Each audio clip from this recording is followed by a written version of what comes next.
हो रहा है। डॉक्टर आलोक, आपके पास में आऊंगी। सपा के लिए भी जब भी राष्ट्रीय आपके अध्यक्ष अखिलेश यादव इस बात को बोलते हैं कि हम पूरे समाज को साधने की कोशिश कर रहे हैं, हम युवाओं को साथ लेने की कोशिश कर रहे हैं, लेकिन अगर जातिगत और धार्मिक सम्मेलनों और जातिगत और धार्मिक समीकरणों की बात आती है तो सपा भी पीछे नहीं रहती है।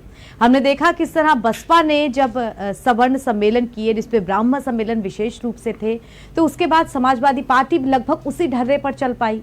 तो कैसे हम कहेंगे हमारा बीजेपी के बाद उत्तर प्रदेश में जो मुख्य विपक्षी पार्टी है, जो दूसरे नंबर की सबसे स्ट्रांग पार्टी है, वो भी इन्हीं जाति और धर्मों में बंट करके अपने सम्मेलन करा रही है? धन्यवाद आदरणीय ऐश्वर्या जी। सबसे पहले मैं अपने बीजेपी के साथी का मैं जवाब देना चाहूंगा, जो बता रहे थे कि उत्तर प्रदेश में सभी लोग बहुत प्रसन्न है और किसानों के लिए अर्थव्यवस्था के लिए बहुत जबरदस्त काम किया गया। तो आदरणीय, आप सबसे पहले तो ये जान लीजिए कि बीजेपी जितनी शायद ही मुझे लगता है दुनिया में कोई पार्टी होगी जिसके टू में आपने उत्तर प्रदेश में ओबीसी का चेहरा केशव प्रसाद मौर्य को विधानसभा चुनाव में बनाया और उनको बना दिया स्टूल वाला मंत्री। समाजवादी पार्टी के जो अध्यक्ष हैं अखिलेश जी ने सर्व समाज के साथ काम करने को, विकास की गंगा उत्तर प्रदेश बहाने का भरसक प्रयास किया और हर क्षेत्र में जबरदस्त काम किया, लेकिन आपने उनके आवाज को गंगा जल से धुलवाकर यह घोषित करने की कोशिश की कि आप अछूत हैं, आप दलित। हमारे बीजेपी के साथी बड़े बड़े मंडल सम्मेलन कर रहे हैं जातियों के। मैं उनसे एक प्रश्न पूछना चाहता हूं कि जाति सम्मेलन आप करिए, तो जाति जनगणना से आपको क्यों डर लगता है? जाति जनगणना आप क्यों नहीं करा देते हैं जब जाति सम्मेलन आप कर सकते हैं? रही बात और अन्य मुद्दों की, तो नीट में आरक्षण आपने लास्ट में आके किया कि 10,000 ओबीसी छात्रों के साथ आपने इतना बड़ा अन्याय किया। आप दलितों के घर खाना खाने जाते हैं, लेकिन आप 5 स्टार होटल से अपने लिए खाना बना के आप खाते हैं। आप पिछले 4.5 साल, पौने 5 साल में मैडम आप देखिएगा कि सबसे ज्यादा लिंचिंग जो हुई है दलित और पिछड़ों के साथ लिंचिंग हुई है। हाथरस बेटी को मिट्टी के तेल के साथ जला दिया गया। क्या वो दलित एक सफाई कर्मी को थाने में किया है? ठीक है डॉक्टर आलोक, अगर पक्ष विपक्ष से हम ऊपर उठें, अपनी अपनी पार्टियों में झांके, तो प्रश्न मेरा यही था कि जातिगत और धार्मिक सम्मेलनों से कोई पार्टी अछूती नहीं है, इसमें हम सपा को भी इंक्लूड करेंगे।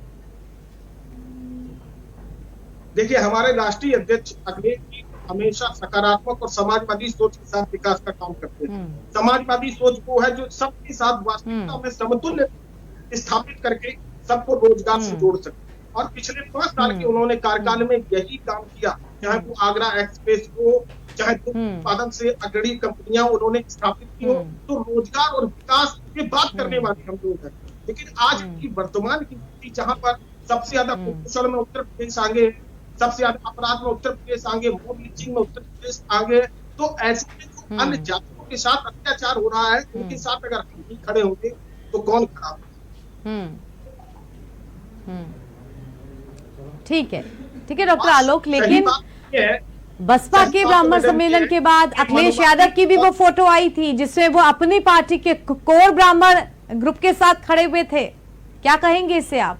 दूसरी पार्टी सम्मेलन कर रही है, इस बात को भांप के, थोड़ा डर के हमने फोटोग्राफ खिंचाई, या फिर हम भी उस वर्ग को साधेंगे इसलिए हमने उस वर्ग के साथ फोटो की?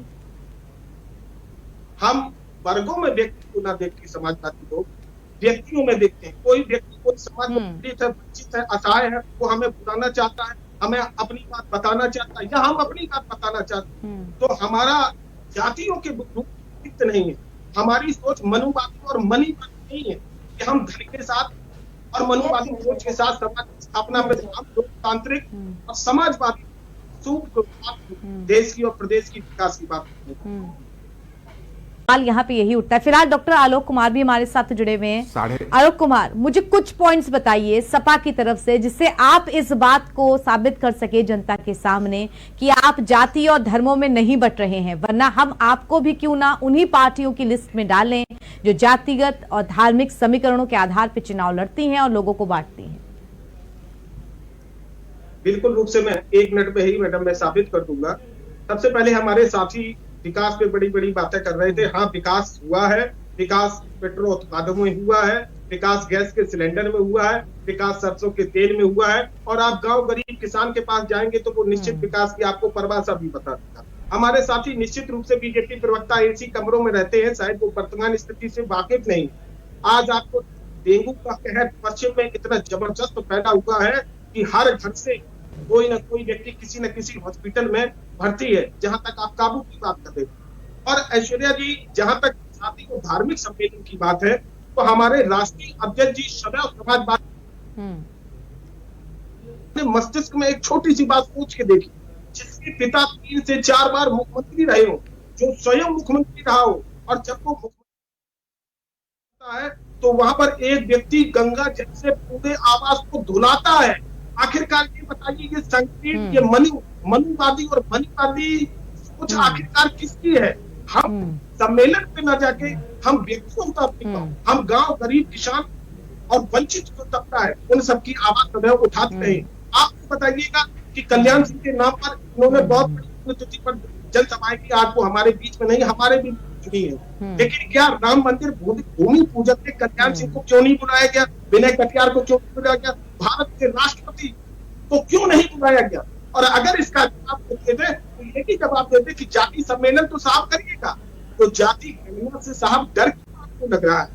ठीक है, तो गांव गरीब, कुल मिलाकर के आप लोगों की बातों से यही चीज समझ में आ रही है कि दलित, वंचित, शोषण, इन